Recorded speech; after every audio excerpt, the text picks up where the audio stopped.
ವಯಸ್ಸಾಗಿರೋರಲ್ಲಿ heart attack ಅಂತ ಇದ್ದಿದ್ದು ಬದಲಾಯಿತು, ಅದು ಯುವಕರಲ್ಲಿ ಕಾಣಿಸ್ಕೊಳ್ತು. ಈಗ ಮತ್ತೊಂದು ಹೆಜ್ಜೆ ಮುಂದಕ್ಕೆ ಹೋಗಿದೆ, ಅದು ಮಕ್ಕಳಲ್ಲೂ ಕೂಡ ಕಾಣಿಸ್ಕೊಳ್ತಾ ಇದೆ. ಕಾರಣ ನಾವು ಮಾಡ್ತಾ ಎಡವಟ್ಟುಗಳು, ನಾವು ಮಾಡ್ಕೊಂಡಿರುವಂತಹ ಬದಲಾವಣೆಗಳು, ದೈಹಿಕ ಚಟುವಟಿಕೆ ಅನ್ನುವುದನ್ನೇ ಮಕ್ಕಳಿಗೆ ಮರೆಸ್ಬಿಟ್ಟಿದ್ದೀವಿ ತಂದೆ ತಾಯಿಗಳಾಗಿ. ಇದೇ ಎಲ್ಲೋ ಒಂದು ಕಡೆ ಹಾರ್ಟ್ ಅಟ್ಯಾಕ್ಗೆ ಆಹ್ವಾನ ಕೊಡ್ತಾ ಇದೆ ಅಂತ ಕಿಮ್ಸ್ ರಿಪೋರ್ಟ್ ಬಂದಿದೆ. ಇದ್ರ ಬಗ್ಗೆ ಚರ್ಚೆಯನ್ನು ಮಾಡ್ತಾ ಹೋಗೋಣ. ನನ್ನ ಜೊತೆ ಗೆಸ್ಟ್ಗಳು ಕೂಡ ಜಾಯ್ನ್ ಆಗ್ತಾರೆ. ಸದ್ಯಕ್ಕೆ ವಿಜಯಲಕ್ಷ್ಮಿ ಬಾಳೆಕುಂದ್ರಿ, ಮಕ್ಕಳ ಹೃದ್ರೋಗ ತಜ್ಞರು, ನಮ್ಮ ಜೊತೆ ಝೂಮ್ ಲೈವ್ಗೆ ಜಾಯ್ನ್ ಆಗ್ತಿದ್ದಾರೆ. ಮೇಡಮ್ ನಮಸ್ತೆ, ನನ್ನ ಧ್ವನಿ ಕೇಳಿಸ್ತಾ ಇದೆ ನಿಮ್ಗೆ ಅಂತ ಅನ್ಕೊಳ್ತೀನಿ. ನಮಸ್ಕಾರ. ಕಿಮ್ಸ್ ನ ರಿಪೋರ್ಟ್ ನೋಡಿ ನಿಮ್ಗೆ ಏನಾದ್ರೂ ಆಶ್ಚರ್ಯ ಆಯ್ತಾ ಮೇಡಮ್? ಇಲ್ಲ, ಖಂಡಿತ ಆಶ್ಚರ್ಯ ಆಗಿಲ್ಲ. ಯಾಕಂತಂದ್ರೆ ನಾನು ಮಕ್ಕಳ ಹೃದ್ರೋಗ ತಜ್ಞ ಆಗಿರೋದ್ರಿಂದ ಫೀಟಲ್ ಎಕೋ ಕೂಡ ಮಾಡ್ತೀವಿ.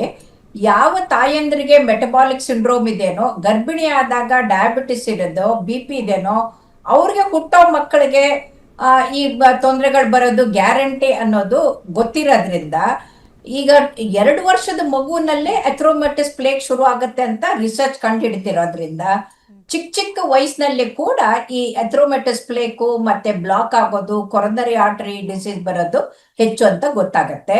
ನನ್ನ ಎಕ್ಸ್ಪೀರಿಯನ್ಸ್ ನಲ್ಲಿ 9 ವರ್ಷದ ಮಗು ಎದೆನೋವು ಅಂತ ಬಂದಿತ್ತು. ಅದಕ್ಕೆ ಆಂಜಿಯೋಗ್ರಾಮ್ ಮಾಡಿದಾಗ triple vessel disease multiple block ಇತ್ತು. ಅದಕ್ಕೆ familial hypercholesterolemia, cholesterol 1500 milligrams ಇತ್ತು. ಅಂದ್ರೆ ಅನ್ಇಮ್ಯಾಜಿನೇಬಲ್. 9ನೇ ವಯಸ್ಸಿಗೆ ಅದಕ್ಕೆ ಬೈಪಾಸ್ ಮಾಡಿಸಿದ್ವಿ. ಹಾಗಾಗಿ ನನಗೇನು ಇದು ವಿಶೇಷ ಅನ್ಸೋದಿಲ್ಲ, ಆದ್ರೆ ಜನಸಾಮಾನ್ಯರಿಗೆ ಇದರ ಅರಿವು ಇಲ್ಲ ಅನ್ನೋದನ್ನ ನಾವು ಹೇಳ್ಬೋದು. ಓಕೆ, ಒಬೆಸಿಟಿ ಅಂದ್ರೆ ತೂಕ ಹೆಚ್ಚಾಗೋದು, ಕೊಬ್ಬು ಹೆಚ್ಚಾಗೋದು, ಇದರಲ್ಲಿ ನಮ್ಮ ದೇಶ ಬಹಳ ಮುಂದಿದೆ ಅಂತ ನಿಮ್ಗೆ ಅನ್ಸುತ್ತಲ್ವಾ ಮೇಡಮ್? ರಿಸರ್ಚ್ಗಳು ಕೂಡ ಅದನ್ನೇ ಹೇಳುತ್ತವೆ. ಸೊ ಒಬೆಸಿಟಿ ಒಂದು ಬಂದ್ಬಿಟ್ರೆ ಎಲ್ಲ ಕಾಯಿಲೆಗಳು ಬಂದಂಗೆ, ಹಾರ್ಟ್ ಅಟ್ಯಾಕ್ ಏನು ದೂರ ಇಲ್ಲ. ನೋಡಿ, ಒಬೆಸಿಟಿ ಅಂದ್ರೆ ಮದರ್ ಆಫ್ 5 ಡೆಡ್ಲಿ ಡಿಸೀಸಸ್. ಯಾವ್ದು 5 ಅಂದ್ರೆ diabetes, high blood pressure, high cholesterol, heart attack ಮತ್ತೆ ಆಲ್ಝಿಮರ್ ಡಿಸೀಸು. ಈ 5ಕ್ಕೂ ಮುಖ್ಯ ಕಾರಣ ಈ ಸ್ಥೂಲಕಾಯ. ಒಂದು ಕಾಲಕ್ಕೆ ನಾನು ಅಮೆರಿಕಕ್ಕೆ ಹೋದಾಗ ಅವರು ದೈಹಿದ್ದು ಅಂದ್ರೆ ಒಂಥರ ದೈತ್ಯ ಆಕಾರ ನೋಡಿ ಹೆದರ್ಕೊಂಡಿದ್ದೆ. ಆದ್ರೆ ಈಗ ಕೊರೋನಾ ಬಂದ್ ಹೋದ್ಮೇಲೆ 100%ಕ್ಕೆ 30ರಷ್ಟು ಮಕ್ಕಳು ಮತ್ತೆ ಮಹಿಳೆಯರಲ್ಲಿ ಸ್ಥೂಲಕಾಯ ಹೆಚ್ಚಾಗಿದೆ ಅಂತ ಗೊತ್ತಾಗಿದೆ. ಯಾಕಂದ್ರೆ ಆವಾಗ ಸ್ಕೂಲು ಬಂದಾಯ್ತು, ಆಟ ನಿಂತೋಯ್ತು, ಕ್ಲಾಸಸ್ಸು ಮನೆಯಿಂದ ನಡೀತಾ ಇತ್ತು, ಆಮೇಲೆ ವರ್ಕ್ ಫ್ರಮ್ ಹೋಮ್ ನಡೀತು. ಅದಲ್ದೇನೆ ಮಹಿಳೆಯರಿಗೂ ಕೂಡ ಕೂತಲ್ಲೇ ಎಲ್ಲ ತರಿಸ್ಕೊಂಡು ಅಂಗಡಿಗೂ ಹೋಗೋದಿಲ್ಲ, ಆ ತರದ್ದು ವಾತಾವರಣ ಬಂದಿದ್ರಿಂದ ಆ ಸಮಯದಲ್ಲಿ ಕೂತಲ್ಲೇ ಕೂತ್ಕೊಂಡು ತೂಕ ಬೆಳೆಸ್ಕೊಂಡವ್ರು ಅವ್ರಿಗೆ ಇಳಿಸಕ್ ಆಗ್ತಾ ಇಲ್ಲ, ಅಥವಾ ಇಳಿಸಿಲ್ಲ, ಅವ್ರಿಗೆ ಅದ್ರ ಮಹತ್ವ ಗೊತ್ತಾಗಿಲ್ಲ ಅಂತ ಹೇಳ್ಬೋದು.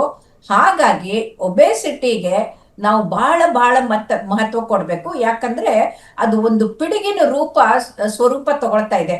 ಒಂದು ಕಾಲಕ್ಕೆ ಇಡೀ ಶಾಲೆಯಲ್ಲಿ ಯಾರಾದ್ರೂ ಒಬ್ಬ ಹುಡುಗ ದಪ್ಪಗಿದ್ರೆ ಟೊಣಪ ಅಂತ ನಗಾಡ್ತಾ ಇದ್ರು. ಈಗ ಕ್ಲಾಸಲ್ಲಿ ಇರೋದ್ರಲ್ಲಿ 100ಕ್ಕೆ 30ರಷ್ಟು ಮಕ್ಕಳು ಟೊಣಪ್ರೆ. ನಾನು ಸ್ಕೂಲಿಗೆ ಹೋಗ್ತೀನಲ್ಲ, ಓಡೋಡ್ಕೊಂಡು ಬಂದು ಕೂತ್ಕೊಳ್ಳಕ್ಕೆ ಆಗ್ತಾ ಇಲ್ಲ, ಅಷ್ಟು ದಪ್ಪ. ಅಂದ್ರೆ ಚಿಕ್ಕ ವಯಸ್ಸಿಗೆ ಹೊಟ್ಟೆ ಬರ್ತಾ ಇದೆ ಅವ್ರಿಗೆ, ಮೈ ಅಷ್ಟು ತೂಕ ಹೆಚ್ಚಾಗ್ತಾ ಇದೆ. ಅವ್ರನ್ನ ಪರೀಕ್ಷೆ ಮಾಡಿ ನೋಡಿದ್ರೆ ಅವರಲ್ಲಿ ಕೊಲೆಸ್ಟ್ರಾಲ್ ಜಾಸ್ತಿ ಇರುತ್ತೆ, ಶುಗರ್ ಲೆವೆಲ್ ಜಾಸ್ತಿ ಇರುತ್ತೆ, ಅವರು ಪ್ರೀ ಡಯಾಬಿಟಿಕ್ ಅಥವಾ ಡಯಾಬಿಟಿಕ್ ಇರ್ತಾರೆ, ಅಥವಾ BP ಜಾಸ್ತಿ ಇರುತ್ತೆ. ಹಾಗಾಗಿ ನಾವು ಇವೆಲ್ಲವೂ ಕೂಡ ಸೈಲೆಂಟ್ ಕಿಲ್ಲರ್ಸ್. ಅಂತಂದ್ರೆ ಏನು, ಎಷ್ಟೋ ವರ್ಷದವರೆಗೂ ಅದು BP ಇದೆ ಅಂತ ಗೊತ್ತೇ ಇರೋದಿಲ್ಲ, ಕೊಲೆಸ್ಟ್ರಾಲ್ ಇದೆ ಅಂತ ಗೊತ್ತೇ ಆಗೋದಿಲ್ಲ. ಯಾಕಂದ್ರೆ ಯಾವ ಸಿಂಪ್ಟಮ್ಸ್, ಯಾವ ರೋಗ ಲಕ್ಷಣಗಳು ಕಾಣ್ತಾ ಇರೋದಿಲ್ಲ. ಹಾಗಾಗಿ ಅವರು ಪೂರ್ತಿ ಕೊರೊನರೀಸು ಮತ್ತೆ ಬೇರೆ ರಕ್ತನಾಳಗಳಲ್ಲಿ ಬ್ಲಾಕ್ ಆಗಿ ಹಾರ್ಟ್ ಅಟ್ಯಾಕ್ ಆಗುವವರೆಗೂ ಕೂಡ ಅವ್ರಿಗೆ ಎದೆನೋವು ಬರೋವರೆಗೂ ಗೊತ್ತಾಗೋದಿಲ್ಲ. ಹಾಗಾಗಿ ಈ ಸೈಲೆಂಟ್ ಕಿಲ್ಲರ್ಗಳು ಆದಂತ diabetes, high blood pressure, high cholesterol ಮತ್ತೆ ಹೈ BP ಇವೆಲ್ಲವೂ ಕೂಡ ಈಗ ಮಕ್ಕಳಲ್ಲಿ ನಾವು ಪರೀಕ್ಷೆ ಮಾಡಿ ಅದನ್ನ ನೋಡದೆ ಇದ್ರೆ ಆಗದೇ ಇಲ್ಲ ಮುಂದೆ ಅಂತ. ಓಕೆ ಡಾಕ್ಟ್ರೇ, ಇದು ನಿಮಗೆ ಗೊತ್ತಿಲ್ಲ ಅಂತ ಏನಿರಲ್ಲ. ಈಗ ಹೆಂಗಾಗಿದೆ ಅಂದರೆ ನಮ್ಮ ಭಾರತೀಯ ಸಂಪ್ರದಾಯದ ಪ್ರಕಾರ ಮಕ್ಕಳು ದಪ್ಪಗಿದ್ರೆ ಬಹಳ ಅದ್ಭುತವಾಗಿದ್ದಾನೆ, ಆರೋಗ್ಯವಾಗಿದ್ದಾನೆ, ಉಂಡ್ಕೊಂಡು ತಿನ್ಕೊಂಡು ಡುಮ್ಡುಮುಗಿದ್ದಾನೆ. ಅದೇ ಕ್ಲೀನಾಗಿ ಸ್ಲಿಮ್ ಆಗಿ ಫಿಟ್ ಆಗಿದ್ರೆ ಇವನೇನು ಊಟ ಮಾಡಲ್ವಾ ಅಂತ ಕೇಳೋಷ್ಟು ಬದಲಾಗ್ಬಿಟ್ಟಿದೆ. ಅಂದರೆ ದಪ್ಪಕ್ಕಿದ್ರೆ ಅವರು ಬಹಳ ಚೆನ್ನಾಗಿ ಮೇಂಟೈನ್ ಮಾಡ್ತಾ ಇದ್ದಾರೆ ಆರೋಗ್ಯವನ್ನ ಅಂತ. ಹೌದೌದು. ನೀವು ಹೇಳಿದ್ದು ಬಹಳ ಕರೆಕ್ಟ್ ಆಗಿ ಕೇಳಿದ್ರಿ. ಬರೀ ಮಕ್ಕಳಿಗಷ್ಟೇ ಅಲ್ಲ, ಹೆಣ್ಣು ಕೂಡ. ಈಗ ನನಗೆ 75 ವರ್ಷ, ಇವತ್ತು ಬೆಳಗ್ಗೆ ತಾನೆ ನನಗಿಂತೂ ಚಿಕ್ಕ ವಯಸ್ಸಿನವರು ನಡಿಯಕ್ಕಾಗದೆ ಕೂತ್ಕೊಂಡಿದ್ದಾರೆ, ಮಂಡಿ ನೋವು ಮಾಡ್ಕೊಂಡು ಮಾಡ್ಕೊಂಡು ಇಷ್ಟು ದಪ್ಪ ಆಗಿ. ಯಾಕೆ ಡಾಕ್ಟರ್ ಇಷ್ಟು ಸಣ್ಣಗಾಗ್ತಾ ಇದ್ದೀರಿ ಅಂತ ನನಗೆ ಕೇಳ್ತಾರೆ. ಅಂದ್ರೆ ಇಷ್ಟು ವಿಚಿತ್ರ ಮನಸ್ಥಿತಿ ಇದೆ. ಚೆನ್ನಾಗಿರೋರ್ಗೆ ಯಾಕೆ ಚೆನ್ನಾಗಿದ್ದೀರಿ ಅಂತ ಕೇಳೋದು ಇದು ವಿಚಿತ್ರ ಆಗಿದೆ ಅಂತ ಹೇಳ್ಬೋದು.